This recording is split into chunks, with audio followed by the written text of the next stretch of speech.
Bismillah. This is a story of sweetness. Not the sweetness of faith, not the sweetness of dua in the last third of night, not the sweetness of a mother's smile or a believer's heart. No. This is the sweetness that melts on the tongue but steals from the body. Quietly, daily, dangerously. They call it sugar. But sometimes I wonder if that name is too soft, because its effects are not.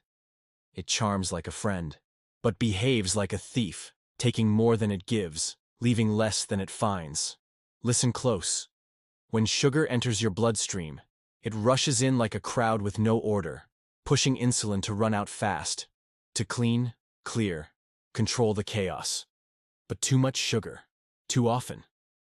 The body gets tired of the alarm. Insulin stops responding, cells stop listening, and the gates stay shut. This is insulin resistance, the doorway to type 2 diabetes, where sugar stays in the blood, like a storm cloud that refuses to leave. Energy crashes, hunger spikes, you rise, you fall, a ride with no rest at all. A cycle you didn't choose, a battle you didn't see, yet one the body must fight endlessly. Sugar doesn't just dissolve, it transforms. Too much of it becomes fat stored deep in the liver, layer by layer. Quiet, but dangerous. Non-alcoholic fatty liver disease. A long name for a slow damage. It builds without pain, without warning signs, until the liver, the quiet janitor of the body, begins to struggle, begins to scar. The organ created to purify finds itself polluted by sweetness taken in excess.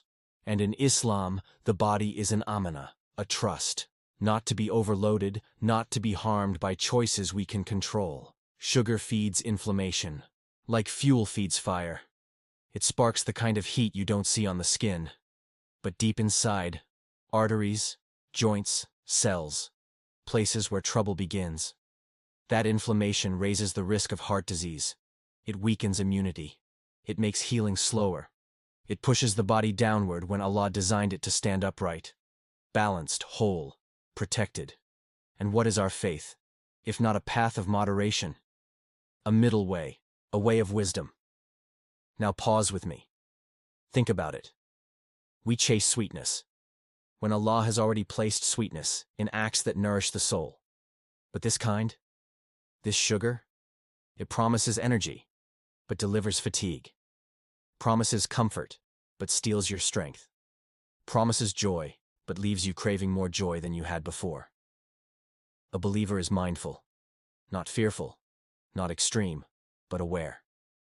Aware of what enters the mouth, the heart, the bloodstream, the life. So this is not a call to hatred of food. Our deen celebrates blessings. This is a call to balance, to intention, to stepping away from what harms, even if it tastes sweet for a moment. Because true sweetness, the kind that stays, the kind that elevates, comes not from a spoon, but from living in harmony with the body Allah gave. So let us choose sweetness wisely.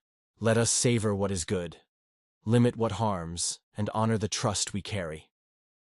May our bodies be strong, our choices mindful, our hearts steady, our lives balanced. And may the only sweetness that overflows be the sweetness of faith,